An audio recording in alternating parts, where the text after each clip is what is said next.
Welcome, friends, to Historical AF. I'm Keena. I'm Emily from Harlots of History podcast. And I'm Kara Mia, also from Harlots of History podcast.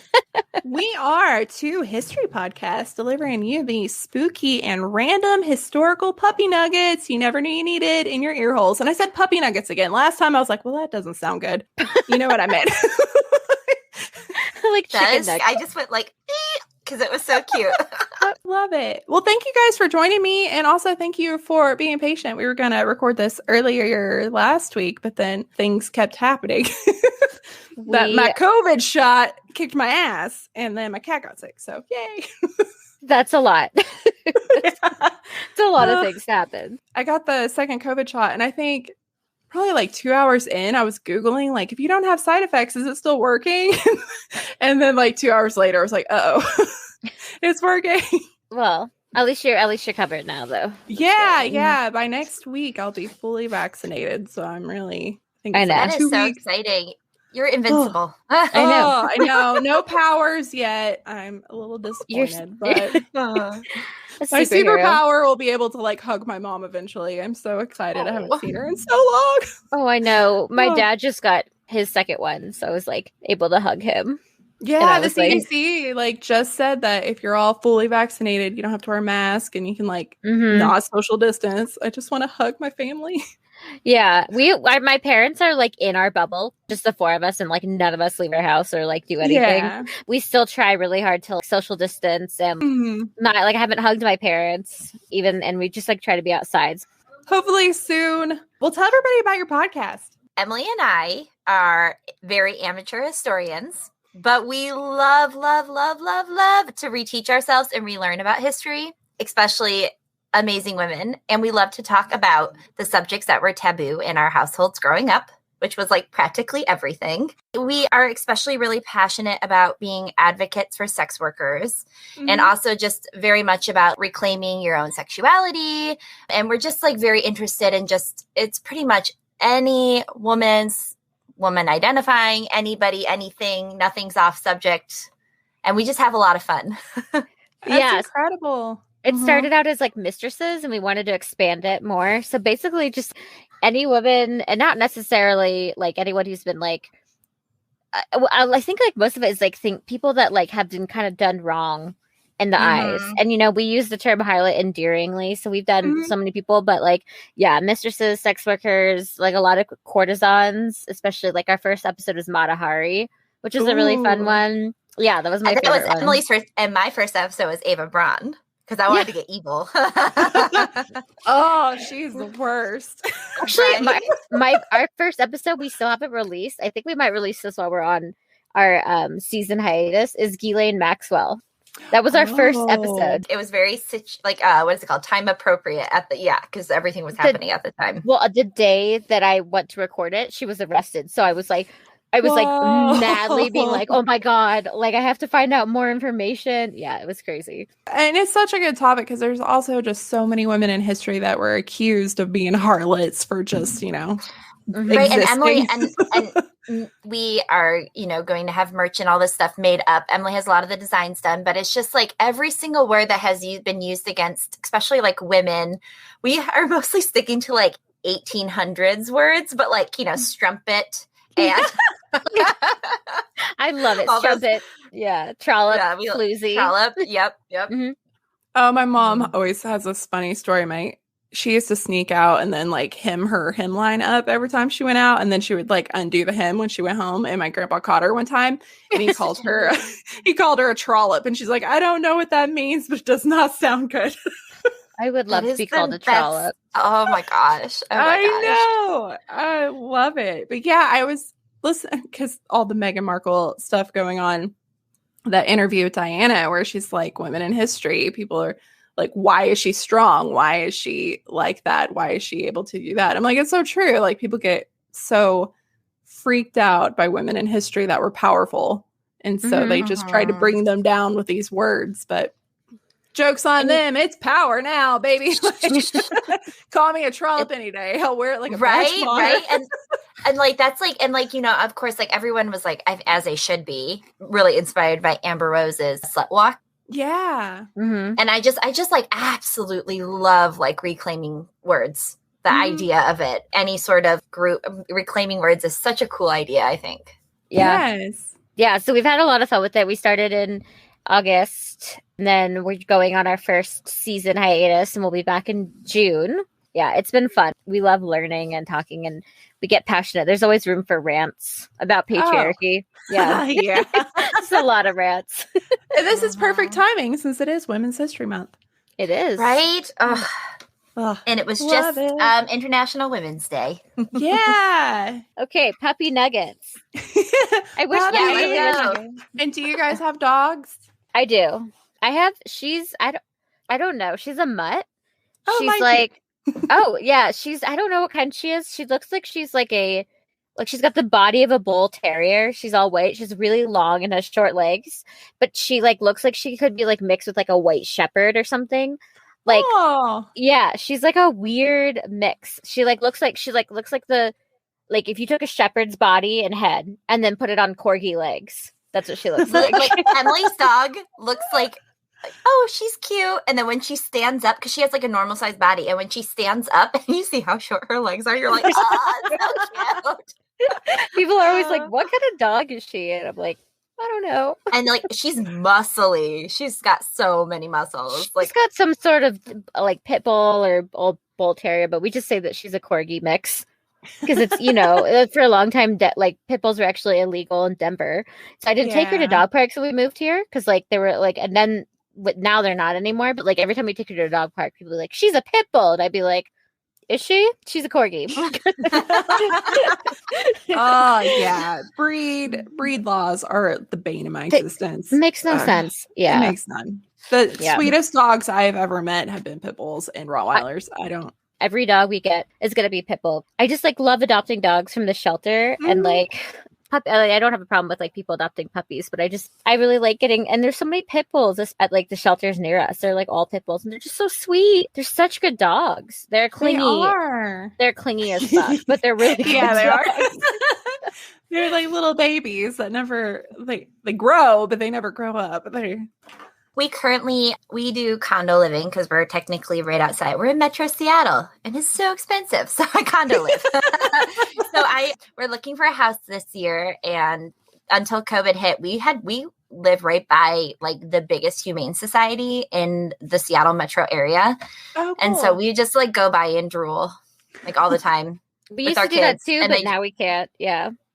Mm-hmm. Yeah. So we dream. We already have a name picked out. We've had a name picked out for like ages. Aww. And we're going to name it, if it's male, female, we don't care. We're going to name it Mr. Schneebly because my kids like absolutely love School of Rock. I thought you were going to name it Meat Bags. No, that was Richard's. I vetoed that idea. He wanted to get a bulldog and name it Meat Bags. And I was like, yeah, right. I know. I'm really happy you didn't go we literally sit and argue about our dog's name more than we've argued about our kids. That's incredible. Matt and I, every time we like have a bet, whoever wins the bet gets to name like the future dog. That's like what we bet on. Like not our future kid. I don't care. The names are important. The dog that's under the desk right now, he's Bill fucking Murray dog. And then we have Ruger, and my husband named him after the gun. And then we have Wally, Principal. After a gun. That's What kind of dogs do you have? Ruger is a boxer, a brindle. He's very sweet. And then Murray is a super mutt. So tempted to do doggy DNA test. I just haven't been able to get myself to do it. If they want to sponsor me, I will do it tomorrow. Me too. They're so expensive. I don't want to pay $100. Yeah. I know. They're the same price as my human one was. If I ever do, it'll be like a competition. Whoever gets closest, like guessing. I think that'll be really fun because every vet I have ever been to has said he's a different dog. And me too. Really? Yeah. Well, you want to jump into the stories?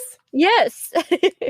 Please. Yeah, let's do it. I'm excited. All right. So I have random, and my word was given to me by Jeff, and it is minister. Minister? Yes. You'll see how I work it in. Okay. So if you don't know, the random word is just a word that the Patreon give me, and I have to fit it in somehow to the segment and the theme. So it's like a little challenge. And if you want to give me a random word. Shameless plug, join Patreon. Okay. As we learned last week, dogs were one of the first animals to be domesticated by humans tens of thousands of years ago, but nobody knows when because they cannot decide. It's wild that we still don't know anything about dogs. We also learned last week that it's not likely that dogs were domesticated at first to serve a real purpose, like hunting or herding, because it was the Ice Age. Humans were already hunting just fine because they drove everything to extinction. And then also they weren't domesticating plants or herd animals yet. So the dogs didn't have an actual purpose. They were just like friends. Yeah, it was kind of a mutually beneficial relationship. So like a quick summary from last week, if you haven't listened, the going theory right now, and this actually came out this year, is that in the Ice Age, humans were eating too much protein to the point they were poisoning themselves because the animals were so lean. There was no fat in the meat. So they were getting pure protein, no fat, and there was no carbs because it's the Ice Age. There's no plants. So they started overkilling so that they could get more fat from like marrow and stuff. And they had all this excess meat. And then they probably saw like, hey, if we give these wolves this meat, they stop attacking us, or, you know, they alert us to things happening. So it probably worked that way. Wow. Oh, that's cool. I didn't know that. That's really interesting. Mhm. Yeah, it's a really new theory. It came out in January of 2021. A lot of the other theories just don't pan out. So this one actually kind of Right. I was like, that one. makes sense. And the things I've like, yeah. Because it doesn't make sense that you would invite your competitor for food when you're starving in the Ice Age, unless there was like something going on. Yeah. It just. Mhm. So it's likely that early humans were learning to domesticate crops and livestock. And then dogs were kind of like, hey, I got you. And because dogs are very in tune to what they need to do to get what they want. So they probably figured out like, hey, I can help you with that. And then they started using them for herding, guarding, pulling carts, and hunting. A lot of it just seems like it was an accident. Yeah, they just Like, realized. Most good things are, right? Yeah. And then we also know that with time, dogs added another important job to their resume, being spoiled little fur babies as they became our companions. This whole segment is just going to be a random history of dog training and psychology and like dog jobs. Oh, Like a cool. quick little Okay. one. Here we go. So dogs have had a really close relationship with humans after being domesticated, and they eventually became very sensitive to human communicative. Communicative. There it is. Communicative signals. Words are hard. And they've had a lot of exposure to humans at that point. So they were picking up on speech patterns, different like tones of voice during play when they're being serious. And they just have an innate ability to recognize human speak and mannerisms, which there's been a lot of studies on that. And it's a lot of times like dogs they don't have to be taught. They just know. They can even read eye gestures. Like if you dart your eyes, your dogs are going to look at what you're looking at. It's insane. No other animal does that. Even our closest relatives, like apes, they don't do that. They can't. I thought you meant like our aunts and uncles. Okay. Our animal ancestors. So are you pretty much just saying like dogs are really empathic? Yeah, well, it's probably a survival thing too, that they learned to pick up on how to read humans over the years because it was super beneficial for them. So in many cultures throughout the ancient world, dogs are featured prominently, and they were regarded in much the same way as they are today, as just, you know, lovable parts of the family. Dogs were seen as faithful companions, hunters, guardians, spirit guides, and as treasured parts of the family. So if you listen to Dogs Part 1, I talked about the Sholo dog. They were guardians that took you to the underworld and guided you to heavens. It's been a thing for thousands and thousands of years. That's cool. And I imagine that a lot of this, being able to pick up on human language and signals, allowed them to have such an important role in every culture around the world. It's not one place, it's everybody. Universal awesomeness of dogs. Which again, I had a cat episode, and this is very different because cats were not as well received. Cats are like assholes. Yeah. Yeah. I mean, they're cute, but they're an acquired taste. Yeah. And that's the thing, is like dogs will kind of bend to your will. Cats will not. So like medieval Europe are like, well, obviously it's the devil.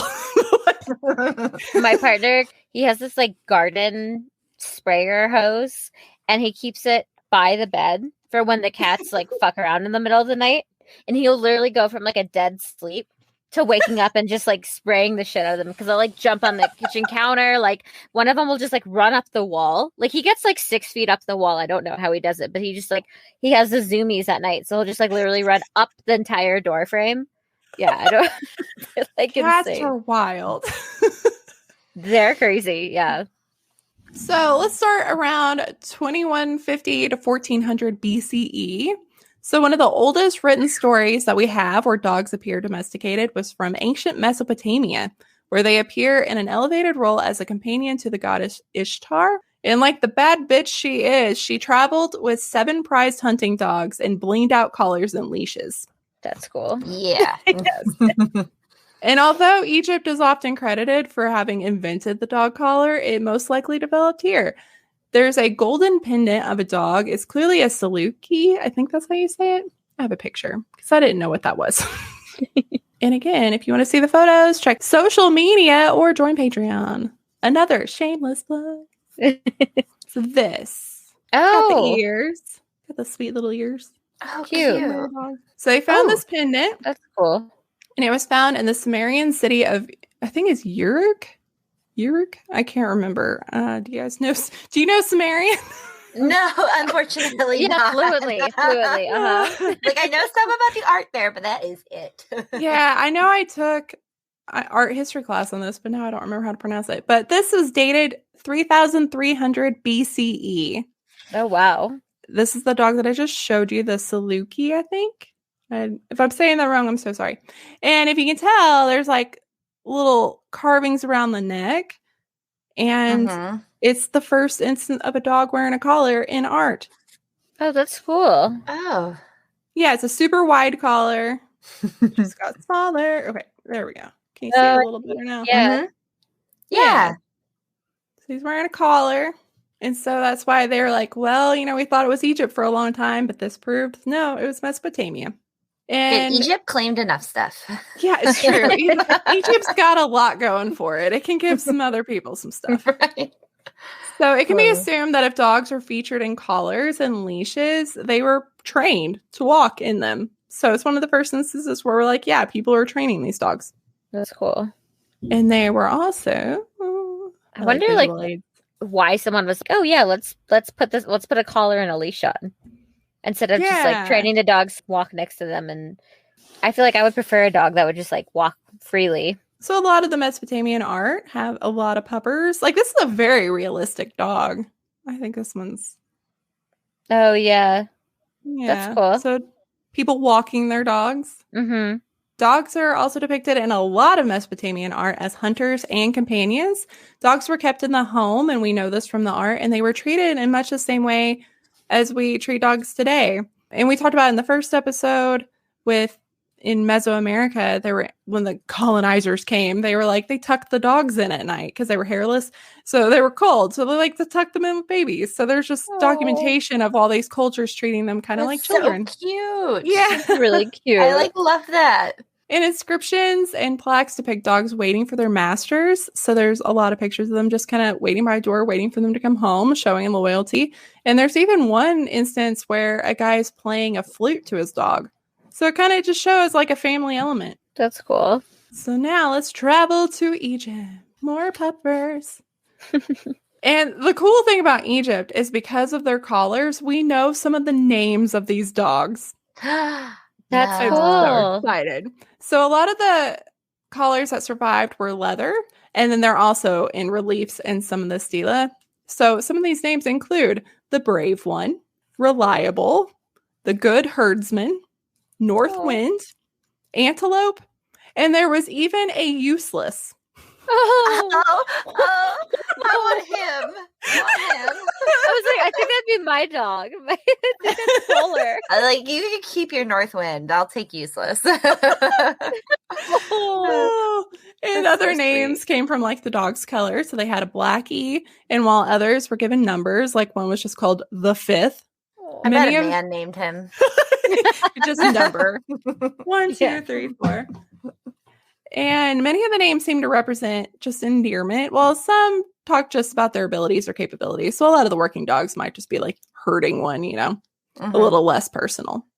The earliest evidence of dog collars in Egypt are on wall paintings like this one that I'm showing you. And this one's from 3500 BCE. It's a man walking some dogs on leashes. The leash is super simple. It's probably just a rope, and then it's tied to a collar.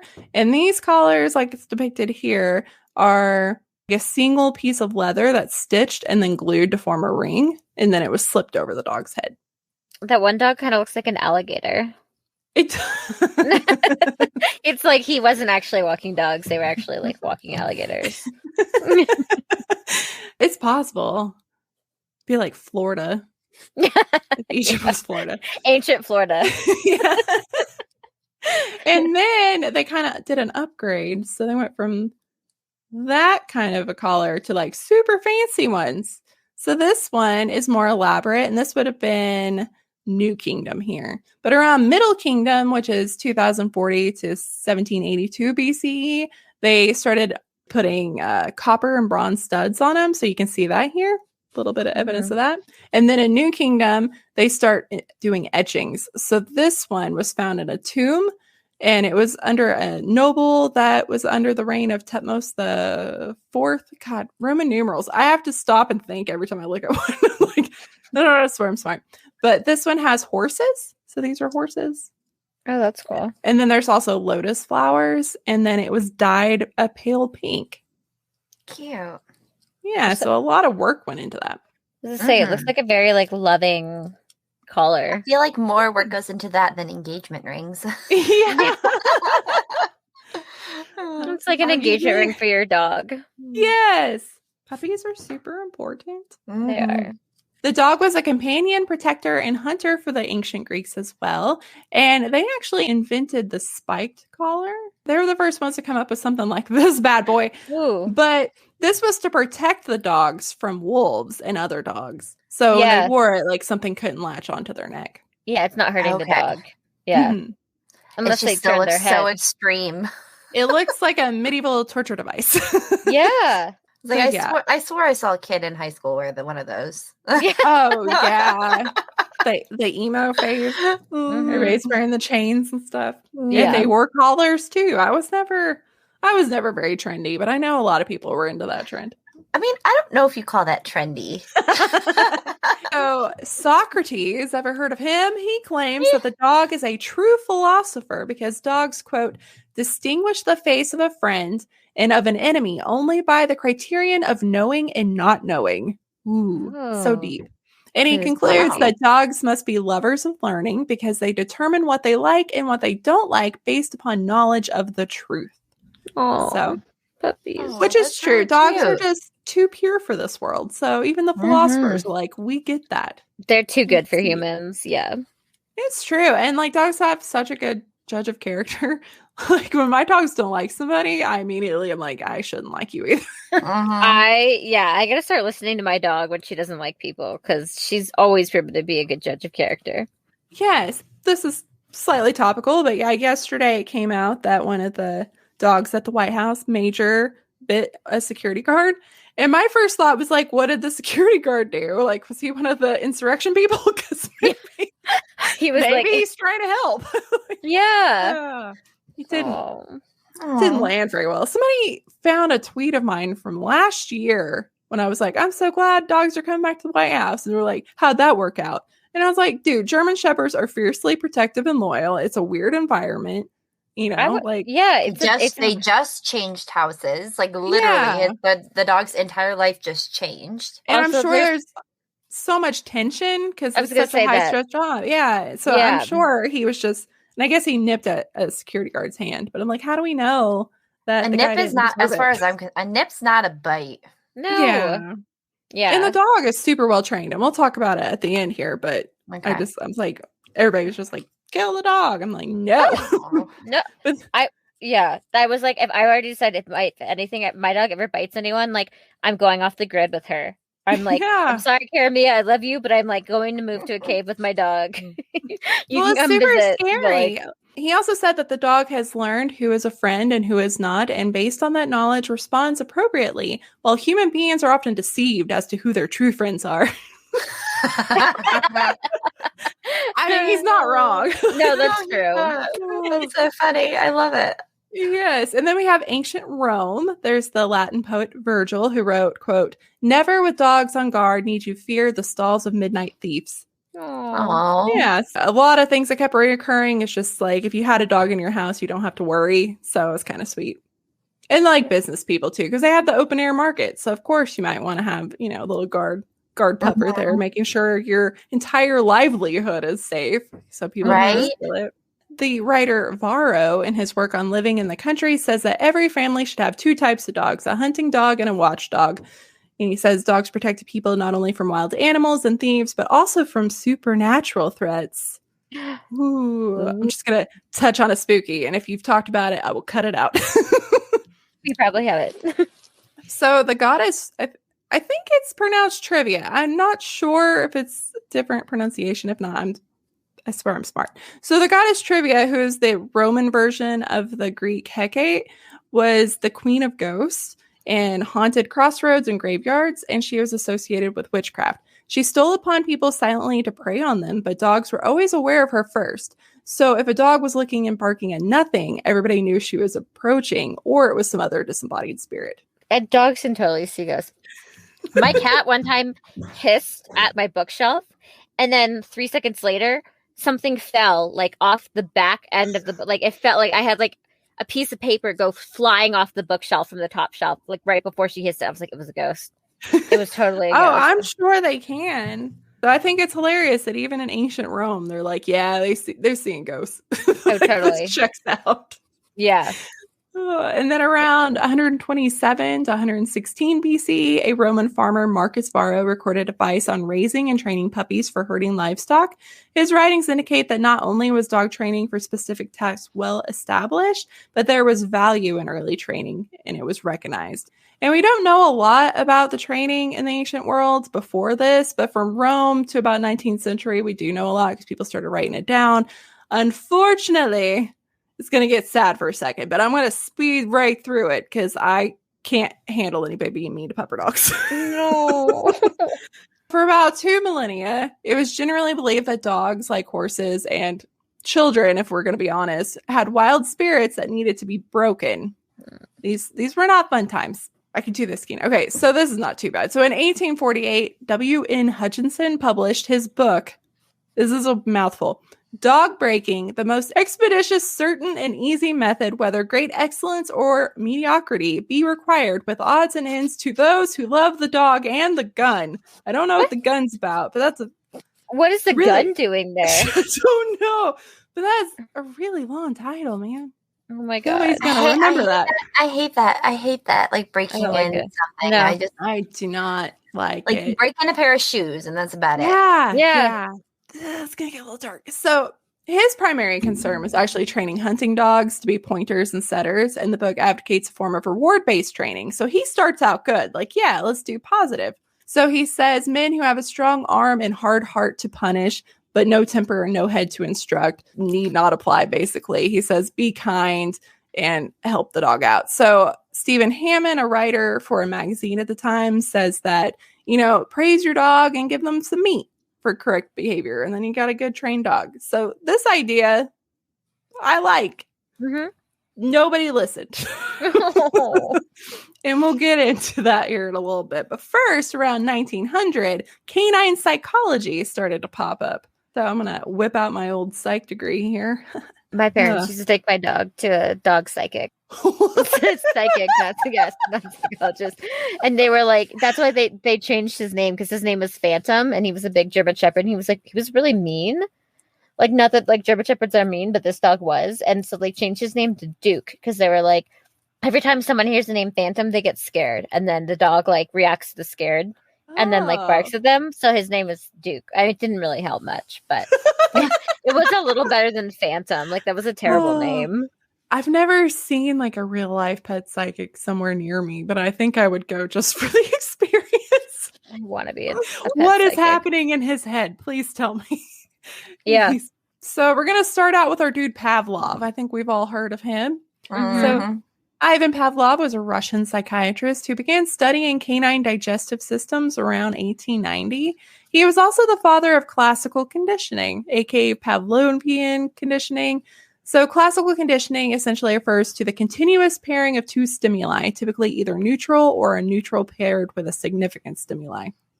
So it's commonly believed that he used the bell and rang it and it started salivating, but now they actually don't think that it was a bell. There's a lot of speculation behind that, but he did find that a dog will actually form a neurological connection with a sound that precedes food. So, for example, his assistant would enter the room with food and the footsteps caused the dog to salivate. So, like my dogs, they know when it's 8 o'clock at night because that's when they get fed every day, and they will start drooling and sitting and waiting. Like, so, you know, dogs know. My dog does that when I feed the cats, because she knows like that when the cats get fed, she gets fed. Yeah. So every time I like close the door, feed them in the bathroom, come out, and she's sitting there like up on her legs, like waiting for it. So next we have Edward Lee Thorndike, who is one of the first to apply scientific and statistical approaches to motivational education and use positive reinforcement. So he discovered that behaviors producing a desired effect are more likely to be repeated, while behaviors that produce an unpleasant effect are not. So he called this law of effect. Understanding how this phenomenon motivates canine behavior became the key to understanding how to encourage and discourage dog behavior. So it's pretty simple. Like if you burn yourself on a stove, you're not going to touch a stove again purposely. Or if you, like in college, I think the example they were like, if you walked into your closet and there was $50 in there every time you walked in, you'd be walking into that closet a lot. Like, you know, it's like whatever motivates you. So in the 20th century, B.F. Skinner created the Skinner box. Fun fact, his name's always abbreviated, but his name is Burris Frederick. Oh. No, really? I didn't know that. Burris. It just cracks me up. This guy was wild. But in this instance, he created a box, like a device to measure animal behavior. So this apparatus had a lever and then a slot for food reward and then a source of water. So he would put an animal inside, like a dog, and it would begin to move around. And eventually it would like hit the lever and food would come out. And so he figured out soon enough that the animal would learn that that lever equaled reward. So that birthed operant conditioning. So that is a method of learning where action results in consequences. So there's 4 quadrants. The first one's positive reinforcement. For dogs, giving them a treat, letting them play, giving it praise. So positive. And then you have negative reinforcement, which is going to be a subtraction of the undesirable stimulus to respond to that behavior. So if your dog doesn't like to be walked on a leash, say you're going to the dog park, you decide to sit down before you let them go play. So they're learning like taking away the leash is the reward. So that, and then you have positive punishment, and it's the addition of an undesirable stimulus in response to behavior. So this would be like smacking a dog with a newspaper or a water bottle or like a choke collar. That would be considered that too. And then negative punishment is the subtraction of a pleasant stimulus. So that'd be like if your dog is being aggressive eating, you take the food away. So actions will result in desirable consequences will typically occur more frequently. Actions resulting in undesirable consequences will happen less frequently. So we all know this. Human behavior is the same. Skinner's work built on the law of effect from Thorndike's work, and it revealed a much more detailed picture of the principles of learning for both animals and humans. And he had a huge impact on the field of modern dog training. From Skinner's work, we know that desired behaviors should be reinforced and that behaviors can be shaped in incremental steps, and that immediate rather than delayed reinforcement facilitates a more reliable learning. So it's the kind of thing like if you catch your dog doing something, don't wait, you know, because it's not going to do anything if you punish them. Yeah. Right. So dog training as a profession got off on a rocky start because World Wars. And one of the major things that created this big revolution of dog training was Germany. Germany was really like mass training dogs for a lot of their programs. And we talked a little bit last episode about the Mercy dogs, but there was a lot of terrifying things that the Germans did with their dogs as well. So they called it the revolution of compulsion when dogs were trained using harsh, punishable methods. Oh, this sucks. Okay, so Konrad Most, that's his last name. He's the most shitty of people. He's credited with this movement. He played a role in the formation of the German Canine Research Society and the Society for Animal Psychology.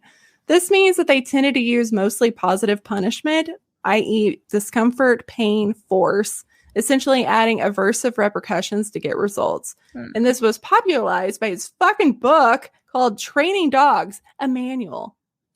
It was just a manual of like how to beat your dog. It's horrifying. Is this the reason why, like, do you remember, like, I don't know if it's so common nowadays, but like, especially like in the 90s, I remember like a lot of, even 2000s, like a lot of single males trained their dogs in German, even though they never spoke German. Like, I just found it, because I grew up right outside Detroit, and I just knew so many people. Like, I was like, why are you training me? Because they're like, we're training it the German method or whatever. You know how there was like a trend for, do you remember that? We'll get into it. It's like there's a second German dude, and his book is still one of the most bought books. But I know that a lot of people like to train in other languages so that if somebody tries to steal the dog, they can't understand English. Got it. Okay. So they, especially like purebreds, I've heard that because some people will want the trained ones because they can get more money. But if they think the dog's quote unquote stupid, they don't want it. When I was in like middle school, I was a huge dork. I mean, I still am, but like I was obsessed. I was obsessed with Lord of the Rings. So I like taught my dog commands in Elvish. That's incredible. So cute. I wish I wanted to learn that, but I never did. But somebody on TikTok the other day was speaking Elvish. I'm like, how do you learn that? Two, how do you do it so good? Like, I don't. So I actually have dual citizenship to Finland. And Elvish is like super similar to Finnish, and I can understand some Finnish, and like so I can like, yeah, it's so similar. He based it off of Finnish. That's so cool. One of the Patreons from Finland. Every time I have to pronounce something from there, I send her a message. Also, I didn't know you had dual citizenship. How did I not know that? Oh, that's how I got to go to school there for free for like a year. Oh, yeah. Well, I knew you lived there. I didn't know you had dual citizenship. That's cool. That's badass. All right. So that manual was published in 1910. Fortunately, the movement towards gentler training methods began in the years following World War II. When Skinner's work was popularized by two of his students, Kohler and Marion Breland, their work fostered a humane training method, and it was promoted worldwide. So, yay! In 1947, the Brelands founded Animal Behavior Enterprises, which brought together the fields of professional animal training and the modern behavior science. So this is like the first time somebody's like, let's use what the psychologists are doing and then what we've learned about animal behavior and all that stuff. So their whole mission was to try to teach people a more humane way of training animals. And it also, in a lot of these areas, for a long time, people were convinced that animals didn't feel pain. So this is probably why this was acceptable, because they just did not think dogs felt pain. And this is sadly a thing that happens with a lot. For a long time, they didn't think African Americans felt pain either. So humanity's just fucked. They used the tenets of operant conditioning. They trained thousands of animals for varying, like a variety of purposes. And then they moved the dog training field towards an alternate education process that relied on kindness and not force. Several years after Kohler Breland passed away, Marion married Bob Bailey, the first director of training in the Navy's Marine Mammal Program, and they worked together to create the Canine Companions for Independence, a nonprofit organization that trained dogs to assist disabled individuals. So that's super cool.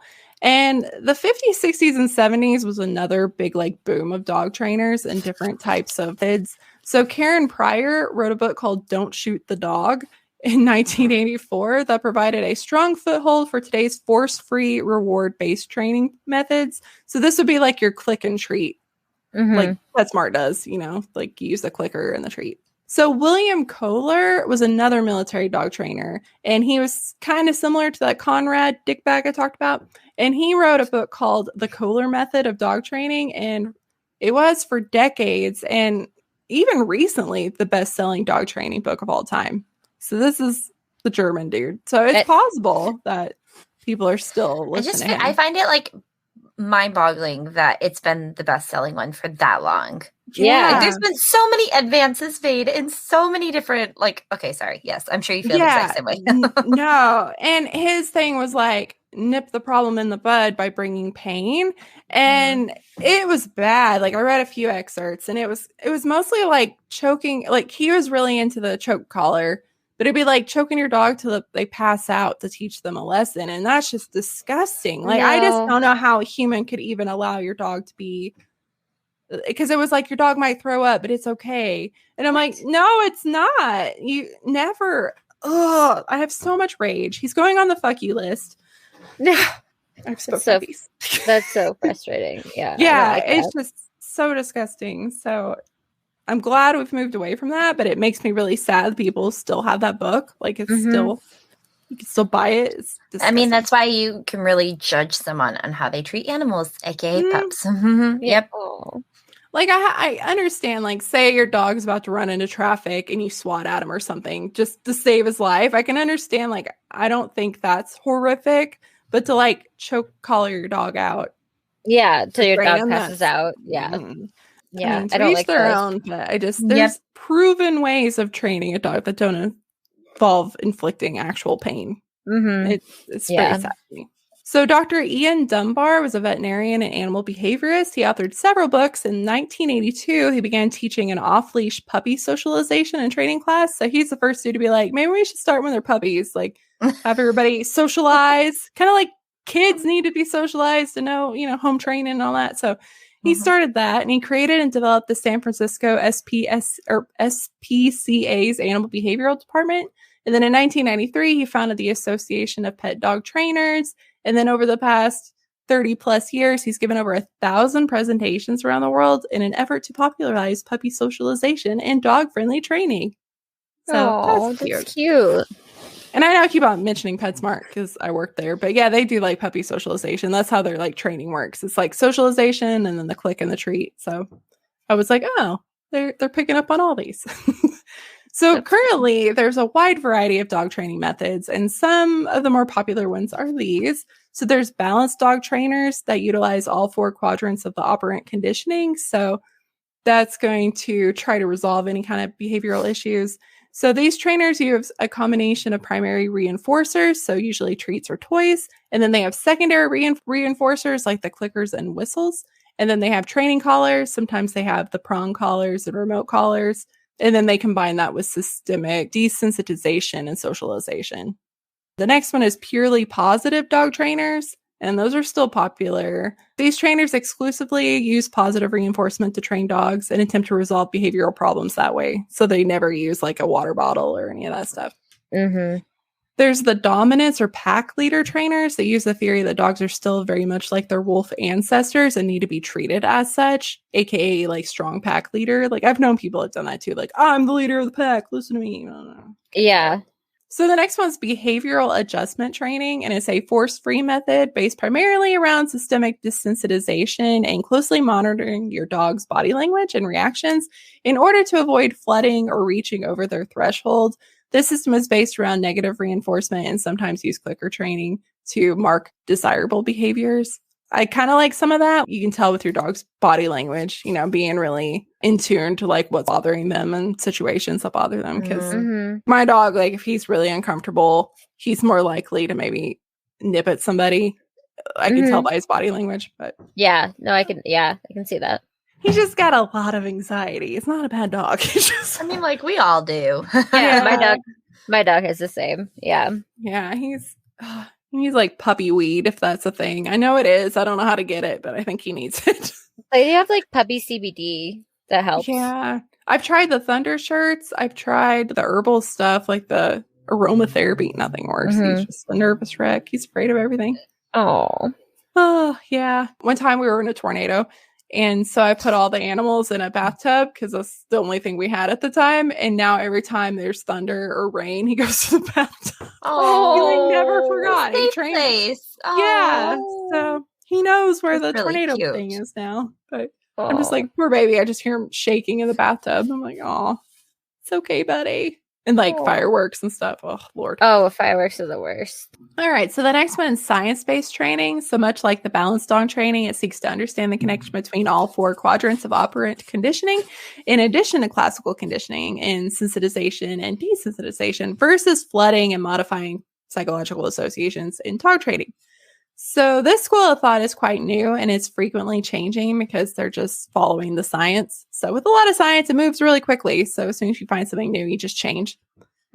Mirror training, which is basically do as I do style of training, where the handler tries to get their dog to mirror them. which I've seen people do that too. Which, like, if you have dogs, like my boxer, we kind of did mirror training with him. So we'd have him do stuff, and then he was a puppy, he would see him do it, get the reward, and then he would do it. So I kind of copied him. And then when you consider natural behaviors of specific breeds of dogs, it's possible to train them to perform very specialized, highly useful tasks. For example, labs are really the favored breed for detections of explosives. And that's because it's a combination of factors, including their food drive, which enables them to keep focused on a task despite any noise or distractions. Some breeds are they're focused. Yeah. My dog is not one of those breeds. No, mine either. When I met my husband, his roommate had a German Shepherd, and he always kind of described her as a machine. Like, she had to have a job. And like, when she had that job, nothing else mattered. Just had to do that job. But if she was bored, she just kind of didn't know what to do with herself. I feel like German Shepherds are like that. They're like, they like have to do something because that's what they're trained to be, job dogs. Mm-hmm. And then I thought, what's the opposite of a big working dog? A tiny one. So I didn't know this was a thing. Cocker Spaniels are used to be termite detectors. Oh, yeah. I didn't know that. Yeah, so their small size enables them to fit into little tiny spaces, and then their lightweight allows them to walk on areas of a ceiling, which would be too dangerous for anything heavier. I heard old wives' tales in Michigan. That's cute. Like, I'm not even joking. Like, I heard that. Like, I remember being like, what? But I remember like hating Cocker Spaniels when I was little. Grandma's always had really crotchety ones, and they hated kids. I love Cocker Spaniels. Oh, they're so cute. My aunt used to have a bunch of Cocker Spaniels. Those little floppy ears. I love them. They're so cute. Because of their ability to learn signals by sight and their energetic and athletic natures, German Shepherds are trained to work alongside search and rescue teams and human apprehension teams. So they're really popular for that. That's cool. I think they're really popular for like cadaver dogs too. I've been trying to teach my dog to be a cadaver dog, but she's like not very good at it. Dang, cool. I just read that they use placentas to train cadaver dogs. Like, it has the 2 scents that they need. So they were asking women to donate. Yeah. That is so cool. Yeah. I think in some true crime podcast Facebook group, somebody's like, I'm signing up. Okay, Caramel, next time you have a baby, donate your placenta so I can teach my dog to be a good cadaver dog. I was like, I feel like there's more money in like morels or whatever it's called, like the special kind of like mushroom and truffles and all that kind of stuff. Oh yeah. I was like, I would teach my dog to do that, because I was like, obviously I can't have a truffle pig. I just feel like that's like a really hard thing to attain, but I can have a truffle dog. Oh, did you guys ever watch that show on Amazon Prime? It was that competition show, but it was dogs. What's that show where people like race around the world doing competition stuff? The Amazing Race? Yeah, it was Amazing Race, but with your dog. Oh, and one of the competitions was finding truffles. And so they had to like figure out how to train their dog like immediately how to find the truffles. I love truffles. I would so train my dog to do that. They had to do no money from their truffles. I realized how untrained my dogs were for everything they were doing. I'm like, mine wouldn't do any of that. My dog is so untrained, but she's cute. I highly recommend it, though. The only like dog training thing I've ever watched was Best in Show, and I'm gonna do everything from that. No, I'm just kidding. I love that movie so much. It's like my go-to. Oh, Eugene Levy in it is like my fave. Oh, he is a I forgot he was in that. He's so good. Mm-hmm. And then to the random world. Words, Kina. So to get back to the random word, some dogs need some extra training. So if you're the president of the United States, or say the prime minister, nailed it, your dogs have to have like special extra training. So like the Bidens, I had been reading a thing, how they had to be trained to go on airplanes, how they had to be trained to be around so many people. So like political rallies, every time they have a crowd of people and just new people, and they have to be able to be told to like lay down and stay calm, and just, a lot of that I didn't realize, because they're flying, they're in a new place all the time. Because it makes me appreciate presidential dogs so much more. Yeah, that's like, wow, thank you for telling me that. I had no idea like that. Like that just made me like, yeah. That is So cool. I read the statement from the dog trainer, but he was like, Major, had an incident, but he's like, we're working on it and he won't do it again. He's like, we work really hard in weird situations, but It was an accident. He was probably just stressed out. Like, leave him alone. yeah. Oh yeah. And I mean, he's still new there. And Also, have they even smudged the White House yet since like Trump left? Like, there's like so much like bad energy there. Exactly. He's probably picking up on all the bad juju. And Yeah. yeah, I'm sure. And plus, like, Major, he's the first shelter dog ever in the White House, but he had, when he was a puppy, I think it was like an abuse situation and like broke his back or something. So like the Bidens actually fostered him through his rehabilitation and then they adopted him after. Oh. So I mean, that could be a thing because like my dog was abused as a puppy and he still has, like. So is mine. Mine like gets really And he was like 12 weeks when I saved him, like rescued him, but he still like remembers things, I think. So mine, like, she broke her tail twice and we don't know how, but like I too. Yeah, oh really? Oh, it's so sad. Yeah, like he's all crooked. Yeah. She will like any loud noise she hates. Even if we get in like an argument and like slightly raise our voice, she'll like go run into the bathroom and hide. Or like any like a broom like falls, she'll like freak out. It's like I just want to protect her and I don't want anything bad to happen to her. But yeah, presidential dogs, and I know the Prime Minister of Canada, was it Canada? I think he has a dog that goes out and with the public, like they go off leash and stuff. So like they're trained to be able to just run around just like thousands of people and not be distracted. Like let's just be honest. Like, do I want to shake Joe Biden's hand or do I want to like shake his pup's hand? And like, it's way more his. I'm like high five, right? So I love Kelly Clarkson. Like, I feel like we're the same person, and I just want to meet her or be her, one of those. But she got to go to the White House and interviewed Dr. Jill Biden, and the first thing she went was like running towards the dogs. That's what I would do too. I know. Me too. I'd be like, come here, you adorable little floopster. Because Trump was the first president in 100 years ish to not have a dog or like any really? animal. Yeah. Okay, is that telling? Have you ever seen him or ever heard about him having a dog? I'm just asking. I don't think so. The only animal I've ever seen him with is that bald eagle that tried to attack him. Think about it a lot. I was like, that's definitely a Fraser Crane incident, like where the crane attacked him or like flew away. Sorry, I love Fraser. Sorry.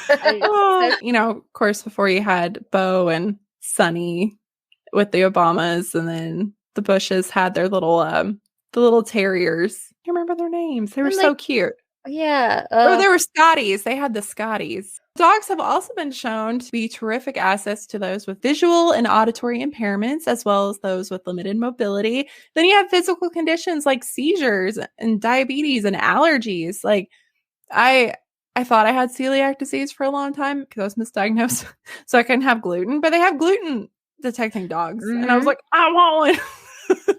Turns out it was lupus the whole time, so I didn't need it. But I think it's really cool. And I saw like this little girl, her school picture was her and her gluten detecting dog next to her. Like, it's so cute. I'm addicted to TikTok. I'm on there all the time. But one person was recording something and she started to have a seizure, but she didn't realize it, but the dog realized it. So the dog got her on the ground before she even realized one was coming. So before she had any indication that she herself didn't even know it was happening, the dog was like, I got you.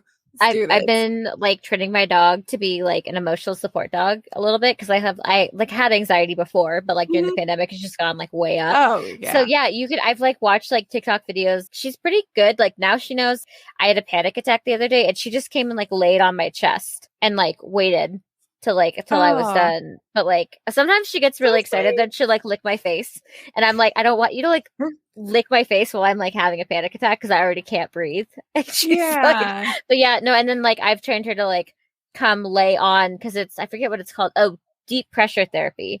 So like it's actually been trained to the dogs like laying on your legs to like calm you down. So like yeah, and I've seen those too. I saw one video she was training her dog and for something else, I think it was for like an emotional support thing, but she was going up and down and it activated her POTS syndrome. So she started to actually go into like start to pass out, and then it showed like the dog doing what it was supposed to. And then, because that's the other thing, if you ever see a dog working and a person is down, like usually the dog will have like instructions somewhere on it, or you call help and just let the dog work. I think a lot of people don't know what to do, but the dog knows what it's doing, so don't ever try to get in the way of that. And then also, like you mentioned, mental health conditions like PTSD and panic disorders, dogs are just invaluable. Like, they're really helpful. Panic attack before people even realize they're having them. And especially like military dogs, like, you know, vets that come home and have PTSD and such, like their dogs are lifesavers, literally. My heart. So dogs have to be very highly trained as well as companions. So you have to have a dog that has a job, is super focused, but is also your best friend. So with these types of situation, it's a very, there's a lot that goes into it. And some dogs just, I know some dogs just can't hack it. That's why it's like the training school dropout, cute little adoptions they do. They're like, he just couldn't do it, but he's still cute. Yeah. So they're carefully selected to have the right physical ability and temperament. They are then put through intense training that is reward-based, so it's all positive reinforcement. And then these dogs are trained to ignore distractions. They have to be able to take directions. They're taught to lead, to communicate, to follow commands. And it's imperative that these animals be thoroughly trained before, you know, if they have any mishaps or endanger the lives of the owner. So they're trained first till they're just perfection, and then you get to meet your dog, and then you have to go through the training process all over again, but with that dog. So the dogs are training for a really long time. Oh, it sounds exhausting. Yeah. I was like, and drug search and rescue or bomb squad dogs are highly trained in tracking and alerting skills. Police and protection dogs are trained in controlled aggression. Each animal is highly skilled in their respective field, and they're not interchangeable. So it's not like you can have a bomb dog and then be like, okay, well, now we're going to go do this other thing. They have to do their one thing. Yeah, that makes sense. And dogs trained in tracking abilities are less likely to be trained using heavy-handed techniques, while police and protection dogs are. So if you've ever seen like a police dog training, yeah, they're taught to be aggressive because they're taking down people, the people in the suits and stuff. And the latest dog training taking place is in the medical field. And this is so fucking cool. Dogs have such highly sensitive noses. They can sniff out things like cancer. So there's all these studies going on that dogs can actually smell cancer before it's detectable. Wow, that's cool. That's so cool. I know. They are just insane. And of course, puppers still play a huge role in the military. So a Belgian... I don't know how to say this. Malinois? Oh, Malinois, yeah. Okay, Malinois. I got a picture. This little sweet guy here jumping out of an airplane. Oh my god. That's an airplane? Yes, this is a helicopter. They are parachuting the dog. What? Look how confident that dog is. Okay, I have jumped out of an airplane before, and I was actually pushed out of the airplane because I wouldn't jump out on my own. But like, I can tell you, I was not that confident. Oh god, that like gives me like PTSD. Oh, yes, that's so cool. This dude's name is Cairo, and he was the dog involved in the 2011 raid that ended with Osama bin Laden's death. This dog is a goddamn hero. He jumped out of the plane. I cannot get over that. Yes, and he was one of the first ones in that compound. Okay. The dog and the trainer and like a couple of people went to do the first, sweep, and the dog was in the first part of it. He actually wore a special dog armor that can withstand clouds of hot shrapnel. So he actually had his own like Kevlar. How'd he get his parachute pulled? I'm assuming his companion does it. I should ask. One of my friend's husband does that. I need to ask how it works. That's cool. Because they're not touching as they jump. Yeah, and it would be hard to. Unless maybe it's like maybe it comes out on its own. Maybe that's like a time activated thing. Maybe maybe the owner has like a button or something. Maybe that's what it is.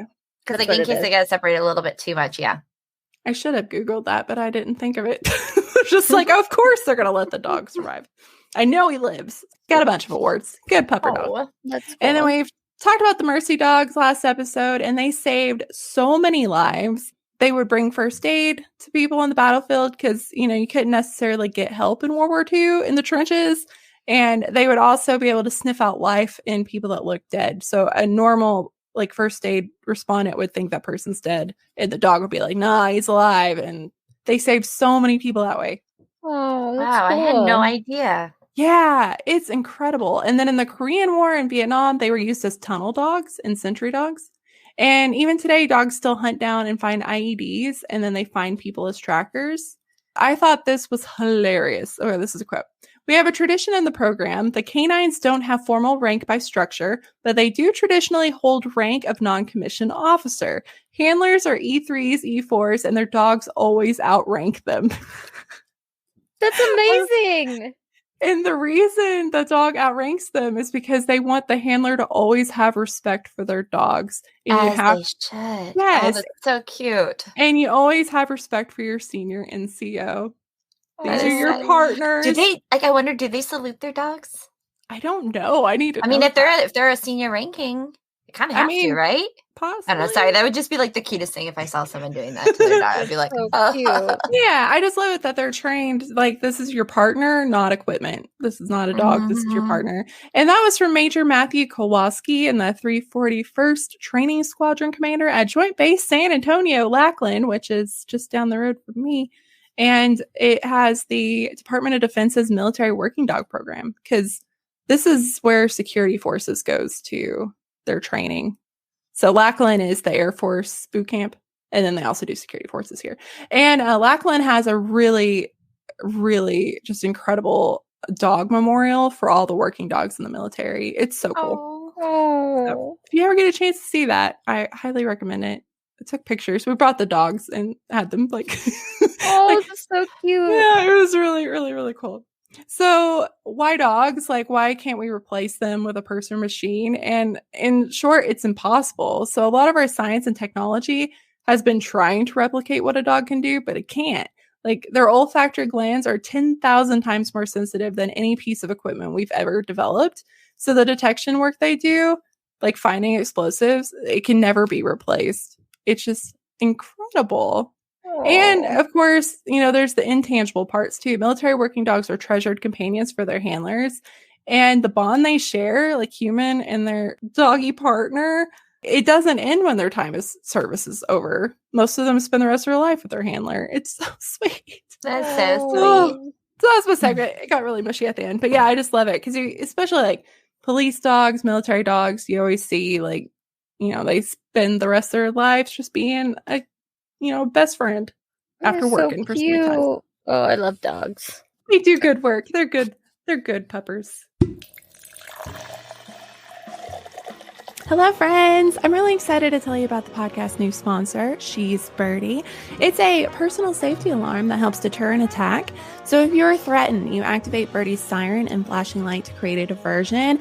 And boy, is it a diversion. This creates a 130 decibel siren that is the equivalent of a jet engine about 100 feet above your head. So she loud, and the strobe light is bright. I don't know if I've mentioned this on the podcast before, but when I was in college, I was leaving my apartment and probably walking 20 feet. It was barely anything, and I was mugged by two men. And I had pepper spray. It was at the bottom of my bag, but it happened so quick. All I had in my hand was my keys. It's traumatizing. And I also, you know, go for a walk every day. I love hiking. And it's really hard to feel safe sometimes. And if you're like me, you're also always going on government property where you can't have a weapon. And I live in Texas where it is really windy. And I think about that because if I were to activate my pepper spray, there's a huge possibility that it's going to blow back and I'll pepper spray myself because the wind here is insane. If you've never been to South Texas, it's crazy. So I love She's Birdie because it's loud enough where I know I'm going to draw attention to myself. I know that when I was mugged, the two men that did it looked really nervous.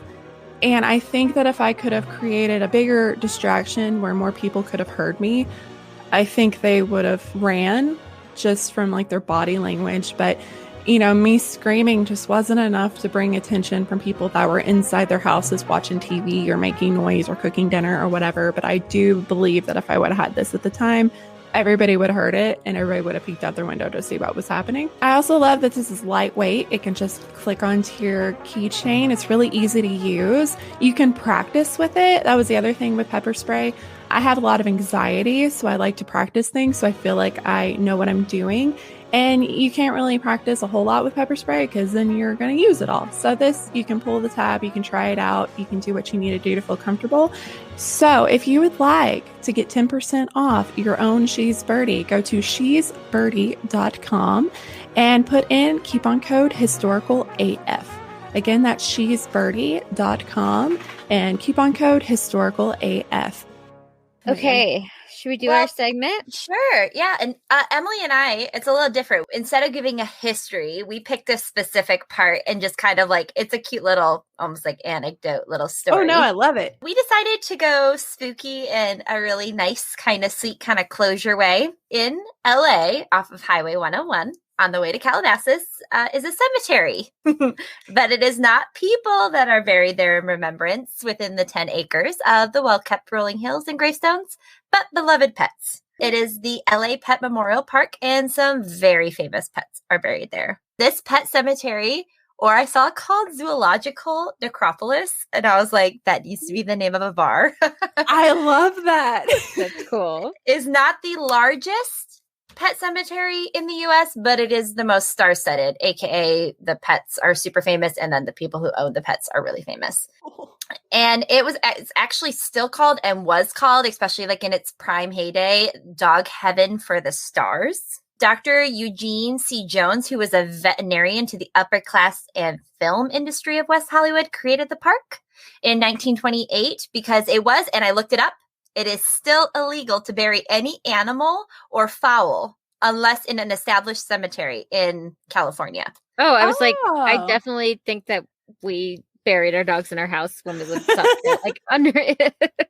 No, just in California, it changes. It changes like state to state. I looked up. It's like actually like super interesting to look at what each state does, and I kind of fell into that like little loophole for a while. Because I thought like, oh, bury your pet in your backyard. It's like as long as you have a backyard and you do it deep enough. But like in Michigan, you have to bury it within 24 hours, and it has to be like a certain depth, which makes sense because there's like scavenger. Yeah. And actually, most cemeteries do not allow pets to be buried on their grounds. And we all know of instances of people sneaking pet ashes into a coffin and all that good stuff. And I actually read how there are some cemeteries, there's like one that allows pets and owners to be buried side by side, but only one that I actually read of. That's wild. I didn't even think to ask. Like we put my dad's ashes and our dog's ashes together in his little crypt thing, and we didn't even ask. They're just like, what is that? We're like, it's the bulldog. It's like, I mean, it makes sense to me. You want the most faithful companion, right?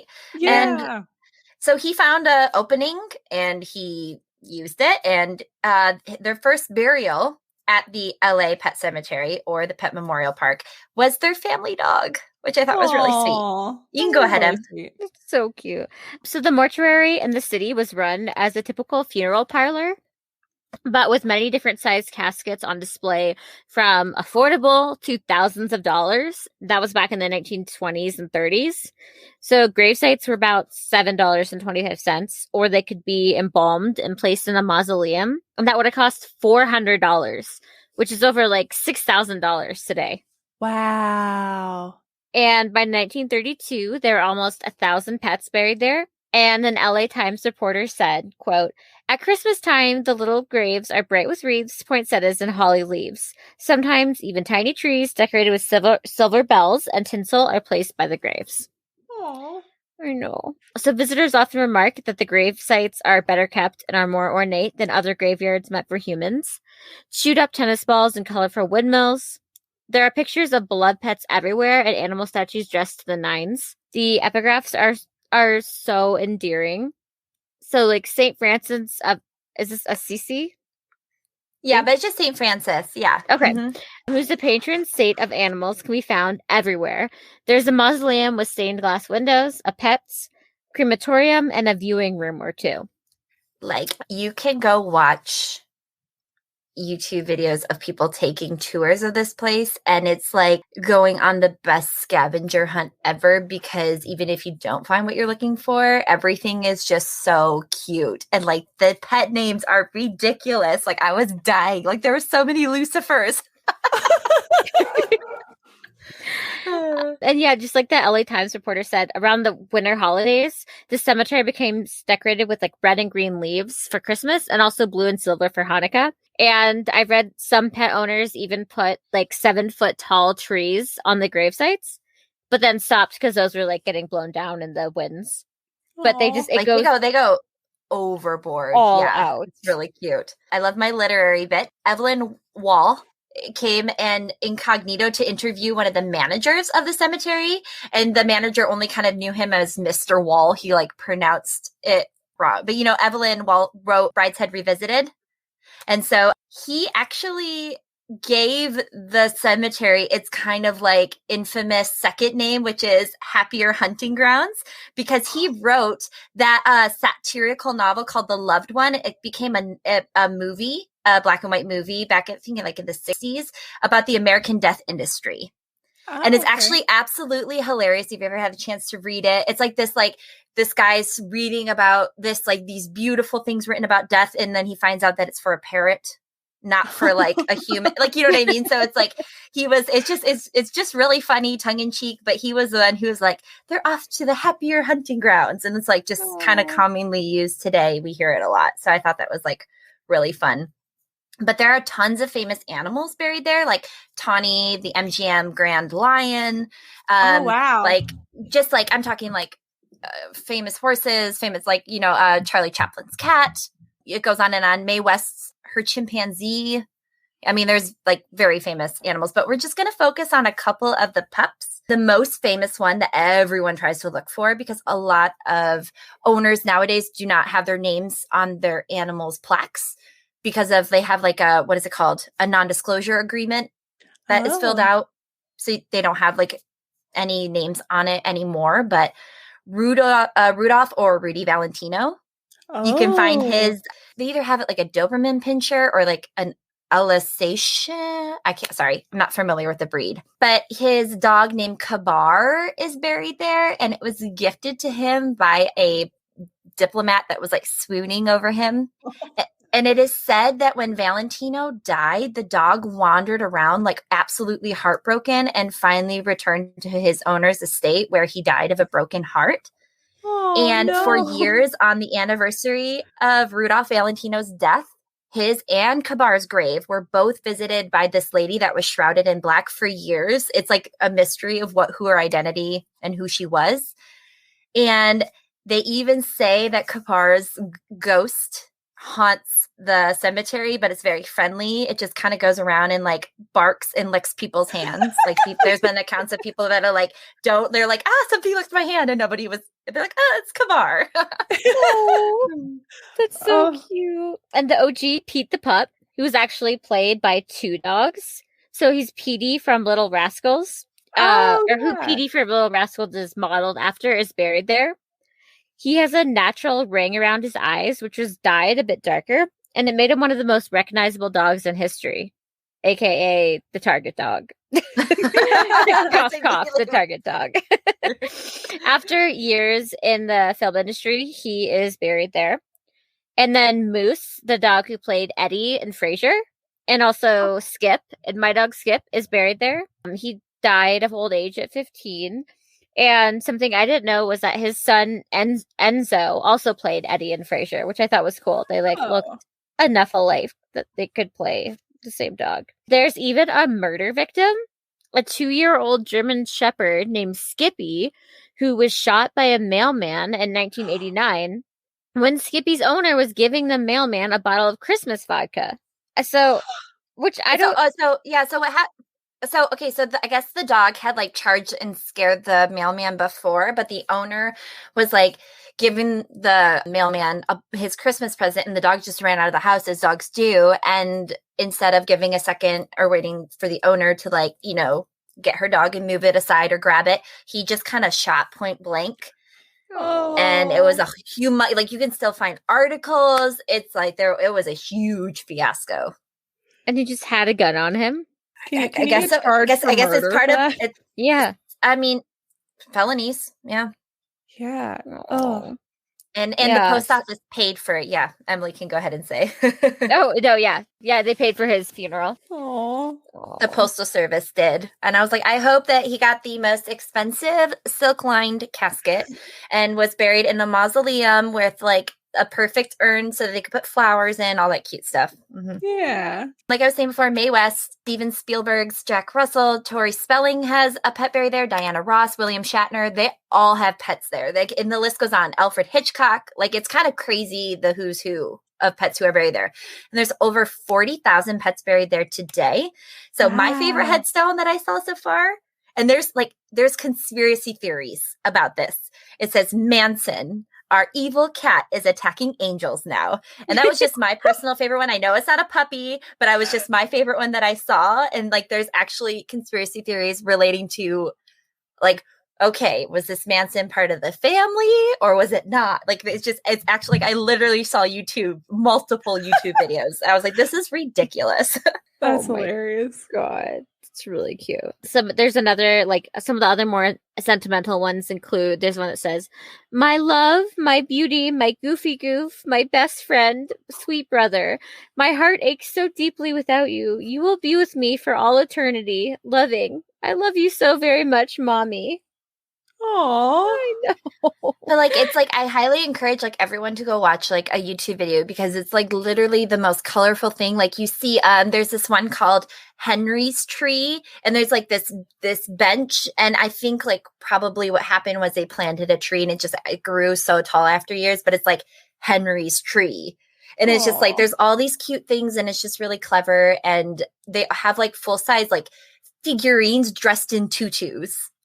And like just like it's like so bright and like multiple pictures, and you can just tell that these places like people have grown like rose bushes. It's cute to see regular families go there. I think it's really like a great kind of closure I didn't know was even possible. I feel like I want to go there when we do like if we ever go to LA. I want to go there. Yeah. Michelle and Dion in the comments are from LA. You guys should go and take photos. Yeah. Especially of Kavar's grave. I want to see that. Yeah, just live stream us and just let us go with you. So on the spooky note, this doesn't have to do with I was looking at like findagrave.com, and I thought for a while, like I was like writing this, like I thought that this pet was buried here, but it turns out that they were actually buried in Missouri. But it's really interesting, and it is on the like tune of Spooky Dog, so I included it. So this dog, Jim the Wonder Dog, who died in 1937 at age 12, is buried in Ridge Park Cemetery in Missouri. And his grave is the #1 most visited grave at the cemetery. Oh, wow. So he was a pointer who was bred to be a hunting dog, but his skills at telepathy were far more useful. Ooh. It is said that he always knew where his prey was, and he always knew what he was supposed to do without any instruction from his owner, and that on hunting trips, he would catch around 5,000 quail on the hunting trips. So his dad, Sam, would always have like just tons of quail, and like anytime they went hunting.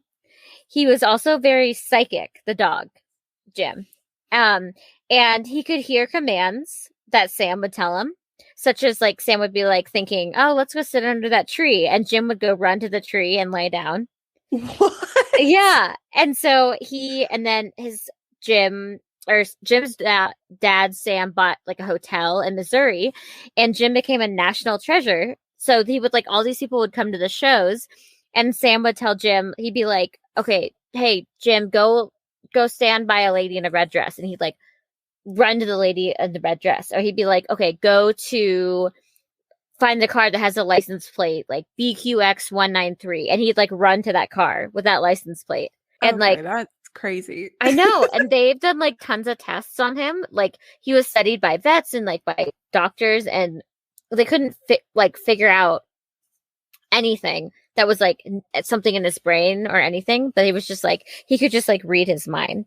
He was able to predict the winner of the 1936 World Series. He predicted winners of horse races. He predicted the 7 Kentucky Derbies winners in a row. And he even predicted the winners of like presidential elections. That's so cool. I know. At that point, that can't even be a coincidence. No, right? There's just too many. He's like a dog from the future. He's the Nostradamus of dogs.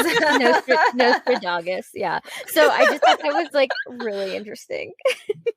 That is so cool. Like it up. There is pet cemeteries in a lot of places. Not every state necessarily has a designated one, but like California seems to have the highest concentration. There's like at least like 5 around the metro, like the larger metro area that I saw. But the one that really drew me to this one is they have a rainbow bridge, and it's not necessarily rainbowed, but it's a literal bridge. It's called Rainbow Bridge. And it has the world's cutest poem, but I couldn't put it on here because we would all cry. We literally all cry. But it talks about how animals have a young soul and an old soul. And when they start to age, when their old soul finally meets their young soul again is when they pass the rainbow bridge. Oh, I thought it was so cute. But yeah, that's our sweet spooky. Oh, I love that. Sweet spooky ghost dogs. I love that idea of a pet cemetery. Right. I don't think I've ever seen one. I need to find out if there's one near me. You're going to be on like new ghost hunting now. But really quick before we digress, our main source was Happier Hunting Grounds, the Los Angeles Pets Memorial Park in Calabasas by Hadley Mears for KCET. It was a great article. Mm-hmm. Mm-hmm. And I also used findagrave.com and found a bunch of dogs, and then like deeply digress. Well, it's nice to have like a fun story with pet cemeteries, considering what Stephen King did to it.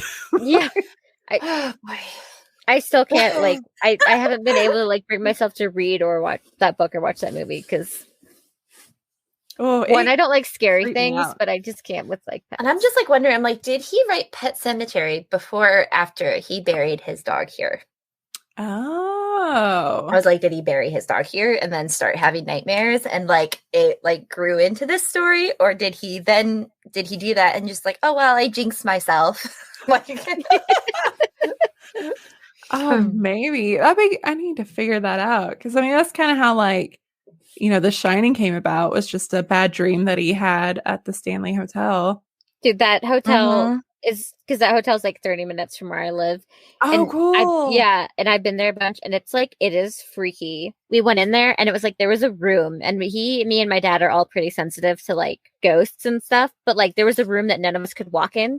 You get close to it and like your hands start tingling, like the hair on all of our necks just stood up, and then we were like, we can't even go in. It's like, I've had friends that like came to visit and they've like stayed there and they had to leave in the middle of the night. It's like, it's cool. You can feel it though. And it's not happy ghosts. They're mad. So it's definitely like, you can tell the energy is like sizzly. Oh, I want to go there so bad. Really quickly before we go, I just wanted to give you this like really cool topic. So I wasn't aware if you had done like actual like hellhounds or not. So I just wanted to make sure, because there is, I was really into like learning about spiritualism, right? Because I covered the Fox sisters. So apparently was a study done at how many times, like, because dogs are by far the most cited animal ghosts. Yeah. Like by far, right? And they come to a peak. Like I'm talking like thousands of them were found mentioned in the UK newspapers at the end of the like 19th century. So it's like actually like really, really interesting to look up, because they come into 2 different forms. So they're either the hellhounds and they have a specific name, or they are the friendly ghosts. And it got so interesting. So I was like, for a later episode, if you ever want to dive into that, it was incredibly interesting to see how and where they manifested, and like the pictures that go along with it, and the pictures that were in the older newspapers that probably like absolutely terrified people like back in the like, the late 1800s. So that's so cool. That was a thing, and I don't know if it was everywhere, but the superstition that whatever was buried in a cemetery first was trapped there forever. So they'd always bury a dog first, and then the dog would be like I did not know that. I didn't know that either. So it was like I think the Grimm. Well, this was super fun. I hope we get to see you soon. Thanks for teaching us so much. Thank you so much for joining me. This is so much fun. And I'm so glad you joined me. I know. Tell everybody how to find your podcast. It's on Spotify and iTunes or Apple Podcasts, and is it on anything else? I'm sure it is. It's on other stuff, but like I said, we're still like learning, and like we pretty much only use Instagram. We have other stuff, but we just prefer Instagram. Like We're I said, on we are Twitter, taking a too. hiatus to Yeah, like really make ourselves more legitimate. We're taking like a 3-month break. We'll be back in June. But I think we have like 50 episodes out. So that's enough time for you to binge all of the episodes and get caught up before we come back in June. Yes. And you guys will have to come back. Yes, absolutely. We would love It was so to much anytime. fun. This was fun. And next week is 100 episodes. We've made it, guys. We've made it a long time. And I am so incredibly thankful for every single one of you for listening, supporting, just being a delightful human that I'm so glad is in my life. And to celebrate 100 episodes, we're doing a special 100 themed episode. I will also be joined by a bunch of guests, and we're talking a bunch of guests, like almost a dozen, who are going to be popping in and out and doing stories for us. They're all previous guests that you know and love, and I'm just so excited to have them all back and just have fun and celebrate this milestone. All right, my friends, I will see you next week. Okay, bye. Have you ever wondered why you have an Achilles heel? Or maybe why the days of the week are named the way that they are? Well, I'm here to tell you. Thoroughly Modern Mythology is a podcast that explores old mythology and the way that it impacts our everyday life. Every other week, we're going to have a podcast that will explore new myth, the way that it impacts the world around us every single day, and the way that mythology evolves. We're also going to get into some history, so I hope you enjoyed that class in high school. If you guys want to know more about how the world around you has been shaped by the oldest of stories, come on by. We're on Spotify and Anchor.fm. Just look for Thoroughly Modern Mythology. Thanks, guys. I hope we see you soon.